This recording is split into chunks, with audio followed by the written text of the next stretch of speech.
Ande. Esos son balazos, raza, ¿eh? La mañana del jueves 22 de enero de 2026 no amaneció como cualquier otra en Culiacán. El aire tenía ese silencio raro que se siente cuando algo importante está a punto de revelarse. En una zona residencial de clase media alta, entre calles amplias, árboles bien cuidados y casas modernas que normalmente solo escuchan el ruido de los autos salir al trabajo, comenzó a moverse una maquinaria que llevaba días preparándose en las sombras. No hubo sirenas, no hubo gritos, no hubo un despliegue escandaloso. Fue un operativo quirúrgico, frío y calculado, encabezado por Omar García Arfuch y coordinado con autoridades estatales y federales, que tenía un solo objetivo: entrar a la casa de la famosa tiktoker Nicholet y encontrar, por fin, la verdad detrás de su muerte. Desde antes de que saliera el sol, un convoy discreto de vehículos indistintivos tomó posiciones alrededor de la vivienda. Camionetas de análisis forense, unidades de inteligencia, técnicos en criminalística digital y personal de resguardo se distribuyeron con precisión. Drones comenzaron a elevarse lentamente, casi imperceptibles, vigilando desde el aire cada acceso, cada movimiento, cada sombra. La casa, una construcción moderna de 2 niveles con fachada contemporánea, jardín frontal pequeño y garaje techado, llevaba bajo resguardo policial desde el día del homicidio. Nadie entraba, nadie salía, todo estaba congelado en el tiempo, esperando este momento. El cateo se activó con una orden judicial clara y específica.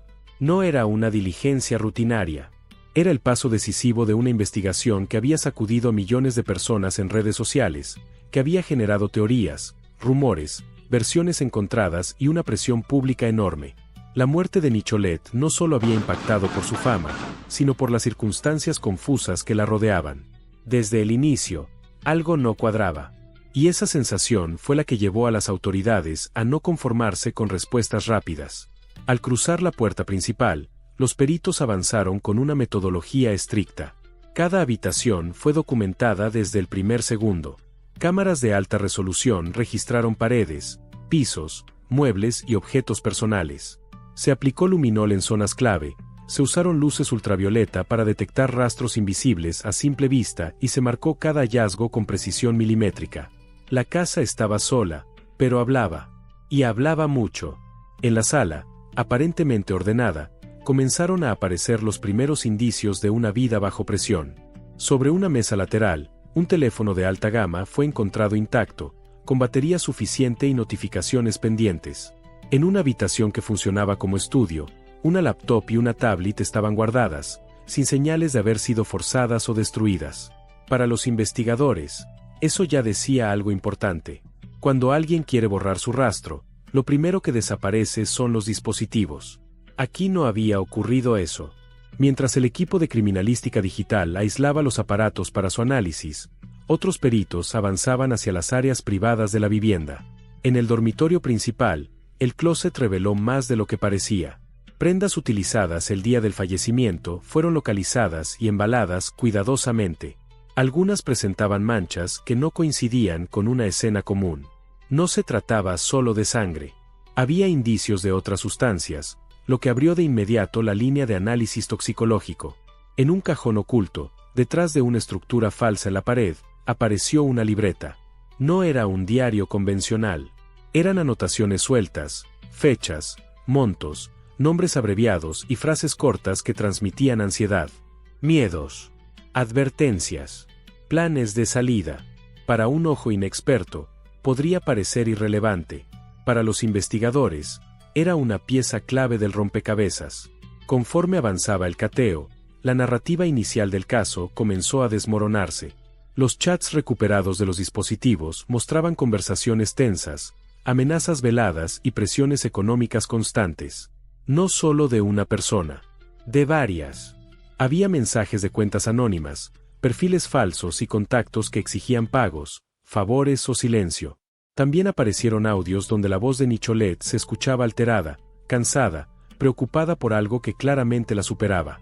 Los registros financieros confirmaron lo que esos mensajes insinuaban. Extractos bancarios, recibos de transferencias y capturas de pantalla mostraban movimientos irregulares, deudas acumuladas y pagos que no correspondían con colaboraciones normales de una creadora de contenido. Había dinero entrando, pero también saliendo con urgencia, a cuentas de terceros que ahora estaban bajo investigación. En la cocina, dentro de un mueble aparentemente común, se encontraron frascos de medicamentos y envases vacíos. Nada estaba fuera de lugar a simple vista, pero el contexto lo cambiaba todo. Los peritos recogieron cada elemento para análisis especializado. La posibilidad de una intoxicación inducida comenzó a tomar fuerza, no como un accidente aislado, sino como parte de un entorno de presión extrema. Las cámaras de seguridad de la vivienda fueron otro punto crucial. Los técnicos lograron recuperar grabaciones que mostraban aproximaciones previas a la casa, vehículos que pasaban repetidamente, personas que observaban sin entrar. Nada espectacular, nada evidente, pero suficiente para establecer patrones, para conectar tiempos, para vincular movimientos con los ahora detenidos. A medida que las horas avanzaban, la casa se transformaba en un mapa detallado de la vida oculta de Nicholet. No la versión pública, la de los videos virales y las sonrisas frente a la cámara, sino la privada, la que se vive cuando se apaga el teléfono y quedan solo las preocupaciones reales. Esa dualidad fue clave para entender por qué este caso no podía resolverse con una explicación simple. En medio de este avance, vale la pena decirlo claro, si este tipo de investigaciones te parecen importantes y te gusta entender lo que realmente ocurre detrás de los titulares, suscríbete si te gusta el video. El equipo encabezado por Arfuch mantuvo una coordinación constante durante todo el operativo. No hubo improvisaciones.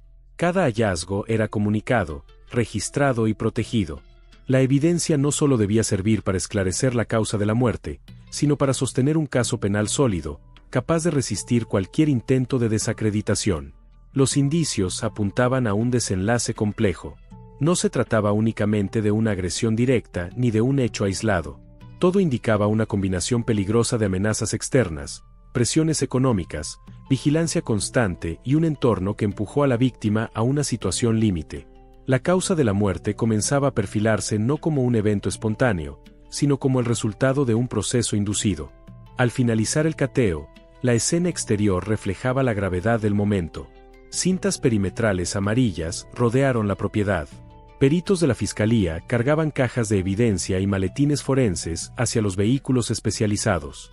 Técnicos informáticos embalaban computadoras, discos duros y tarjetas de memoria que serían analizadas en laboratorio. Elementos de la Guardia Nacional custodiaban el perímetro, mientras los drones seguían vigilando desde el aire. Este cateo no fue un acto simbólico. Fue el punto de quiebre de la investigación. Permitió descubrir la verdadera causa de la muerte de Nicholet, conectar directamente a los detenidos con el móvil real y desmontar versiones que solo alimentaban la confusión. Para muchos, fue la confirmación de que la justicia, aunque a veces lenta, puede llegar cuando se hace el trabajo con inteligencia y rigor. El impacto de este caso va más allá de una figura conocida en redes sociales. Envía un mensaje claro sobre los riesgos ocultos detrás de la fama digital, sobre las presiones invisibles que no siempre se ven en pantalla y sobre la importancia de no normalizar la violencia silenciosa. También demuestra que las investigaciones modernas ya no se limitan a lo visible. Hoy, los datos, los registros digitales y los rastros financieros son tan importantes como cualquier testimonio. Mientras la casa quedaba sellada y el expediente se fortalecía con pruebas irrefutables, una cosa quedaba clara: la historia de Nicholet no iba a quedar enterrada bajo rumores. La verdad, por compleja que fuera, estaba saliendo a la luz. Conforme avanzaban los días posteriores al cateo, la información que comenzaba a fluir desde los laboratorios forenses y las áreas de inteligencia confirmaba que el encontrado en la casa no era una acumulación casual de indicios, sino un entramado coherente que explicaba con crudeza lo que Nicholet había estado viviendo en silencio. Los análisis toxicológicos preliminares arrojaron datos que reforzaban la hipótesis de una muerte inducida, no inmediata, sino progresiva, resultado de una combinación peligrosa de sustancias, estrés prolongado y un entorno hostil cuidadosamente construido para quebrarla emocionalmente. Los peritos encontraron concentraciones anómalas de compuestos que no correspondían con un tratamiento médico regular. No se trataba de una sobredosis clásica, de esas que se explican con una sola sustancia y una sola decisión. Era algo más complejo, algo que requería contexto. Y ese contexto estaba en los mensajes, en los audios, en las notas escritas a mano y en los registros financieros que mostraban cómo la presión se fue cerrando poco a poco alrededor de ella. En los chats recuperados se repetía un patrón inquietante. Exigencias que comenzaban como favores menores, colaboraciones forzadas, silencios comprados, y que con el tiempo se transformaban en amenazas directas. No todas explícitas. Muchas disfrazadas de advertencias por su bien, de consejos que en realidad eran ultimátums. Nicholet parecía entender perfectamente que estaba atrapada, y eso se reflejaba en la forma en que respondía. Mensajes breves, conciliadores, intentando ganar tiempo. Las notas manuscritas encontradas en la casa cobraron un nuevo peso cuando se cruzaron con esta información digital. En ellas hablaba de irse, de desaparecer por un tiempo, de cambiar de ciudad. Incluso había referencias vagas a buscar ayuda, aunque sin mencionar nombres. Para los investigadores, eso explicaba por qué no acudió formalmente a las autoridades antes. El miedo no siempre paraliza de golpe, a veces se disfraza de esperanza de que todo se resolverá solo. Otro elemento clave fue el análisis de los movimientos financieros de terceros relacionados con los detenidos. Transferencias que coincidían en fechas con los momentos de mayor tensión detectados en los mensajes. Pagos que no tenían justificación comercial. Dinero que se movía rápido, como si hubiera urgencia por cerrar acuerdos o comprar silencios. Todo eso fue integrado en una línea de tiempo que reconstruyó, casi día por día, la escalada de presión que terminó en el desenlace fatal. Mientras tanto, el entorno digital de Nicholet también fue examinado a fondo. Sus cuentas, sus interacciones públicas, los cambios en su contenido semanas antes de morir. Los analistas detectaron modificaciones sutiles, menos espontaneidad, más contenido pregrabado, una sonrisa que ya no coincidía con el tono de sus mensajes privados. Para quien solo veía los videos, todo parecía normal. Para quien miraba detrás, era evidente que algo se estaba rompiendo. Las autoridades fueron cuidadosas en cómo manejar esta información. No se filtraron detalles innecesarios.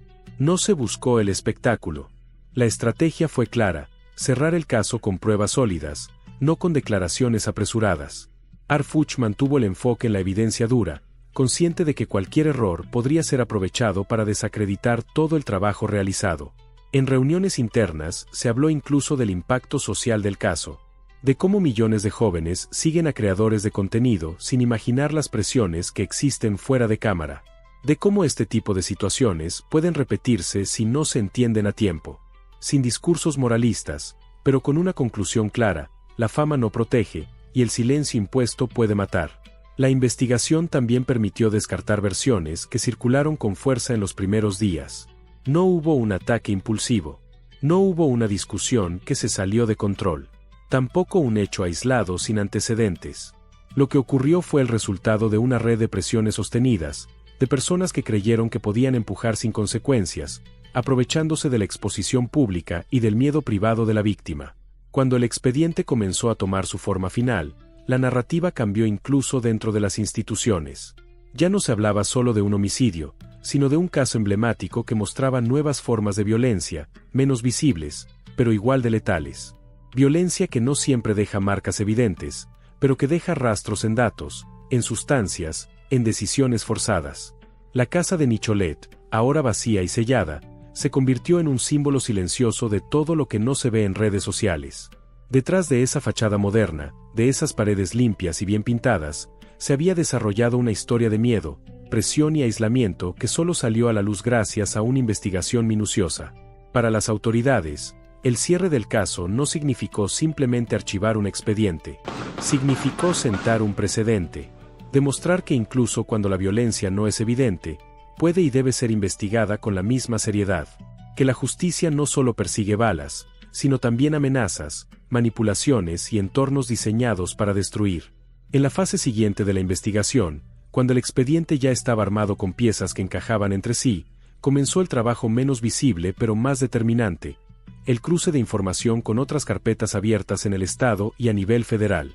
Ahí fue donde los analistas detectaron que algunos nombres, cuentas y perfiles que aparecían de manera periférica en el caso de Nicholet no eran nuevos para las autoridades. No estaban necesariamente ligados a hechos violentos previos, pero sí a esquemas de presión económica, cobros encubiertos y control indirecto sobre figuras públicas con alta exposición en redes. Ese hallazgo permitió entender por qué la presión no había sido frontal desde el inicio. Era una dinámica calculada, diseñada para no levantar alertas tempranas. Primero venían las colaboraciones obligadas, luego los favores, después las exigencias económicas, y finalmente el cerco emocional. Cada paso estaba pensado para normalizar el abuso, para que la víctima dudara de sí misma y sintiera que no tenía salida sin empeorar la situación.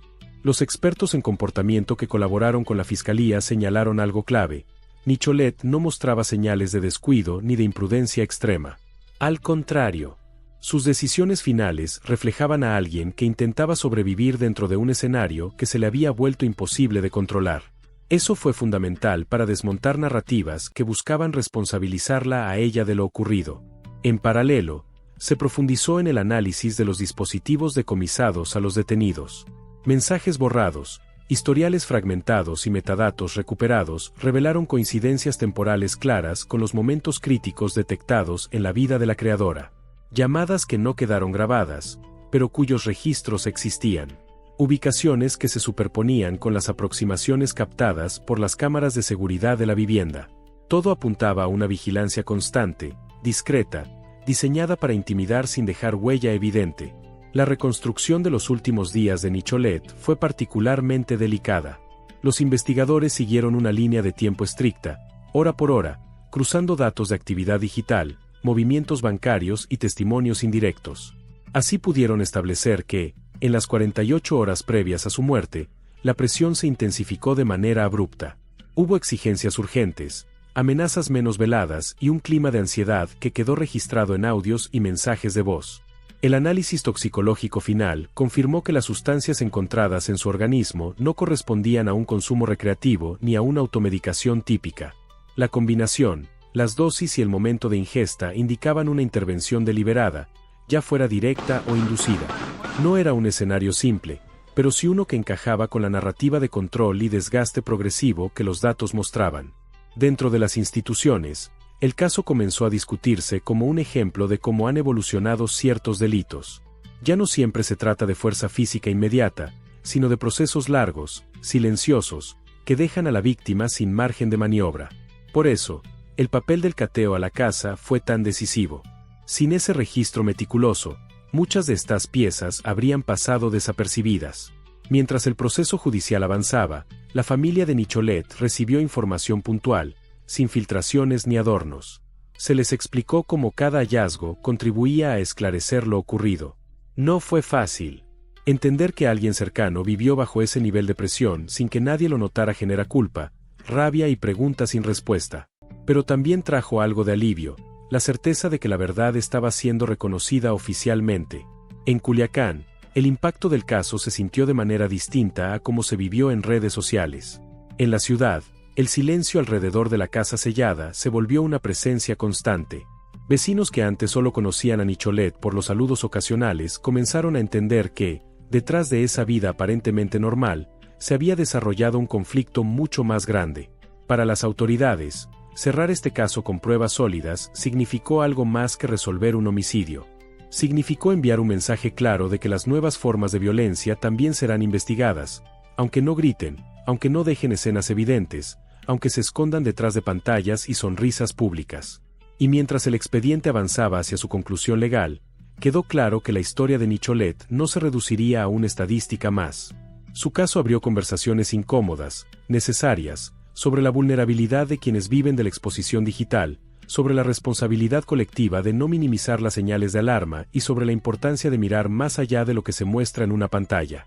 Conforme el caso se acercaba a su etapa final, comenzaron a surgir reacciones que no provenían de comunicados oficiales ni de ruedas de prensa, sino de los márgenes. Personas que habían tenido contacto indirecto con Nicholet empezaron a reconocer, en privado, que algunas conductas que en su momento parecían exageraciones o cambios de humor ahora cobraban sentido. Comentarios sueltos, cancelaciones repentinas, decisiones tomadas con prisa.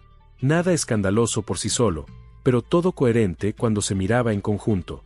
Los investigadores documentaron también cómo, en las semanas previas a su muerte, la creadora había reducido su círculo de confianza. Dejó de compartir ciertos detalles, evitó encuentros presenciales y comenzó a comunicarse casi exclusivamente por mensajes breves. Esa conducta, lejos de ser una señal de indiferencia, fue interpretada como un mecanismo de autoprotección, un intento de minimizar riesgos en un entorno que sentía cada vez más hostil. En el ámbito legal, Los abogados de las personas detenidas intentaron desviar la atención hacia teorías alternativas.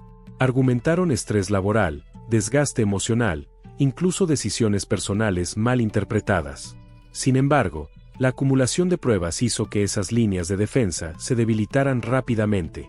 Los registros digitales, los cruces financieros y los análisis periciales no dejaban espacio para explicaciones aisladas. Todo estaba conectado. El papel de la criminalística digital fue especialmente relevante. Los especialistas lograron recuperar información que había sido eliminada deliberadamente, fragmentos de conversaciones que mostraban coordinación, instrucciones indirectas y una clara conciencia del daño que se estaba provocando. No se trataba de improvisación. Había intención, aunque se intentara disimular bajo capas de ambigüedad. En una de las últimas revisiones del expediente, los fiscales destacaron algo que consideraron fundamental: la diferencia entre responsabilidad directa y responsabilidad inducida. Aunque no todas las personas involucradas participaron de la misma manera, todas contribuyeron a crear un entorno que llevó al desenlace. Esa distinción fue clave para definir cargos y responsabilidades, evitando simplificaciones que solo beneficiarían a quienes buscaban diluir su papel en los hechos. El caso también provocó ajustes internos en los protocolos de investigación. Se reforzaron las unidades especializadas en análisis de presión psicológica y delitos no convencionales. Se entendió que la violencia puede manifestarse sin golpes visibles, pero con consecuencias igual de devastadoras. Michelet se convirtió, sin buscarlo, en un referente para replantear cómo se investiga este tipo de situaciones.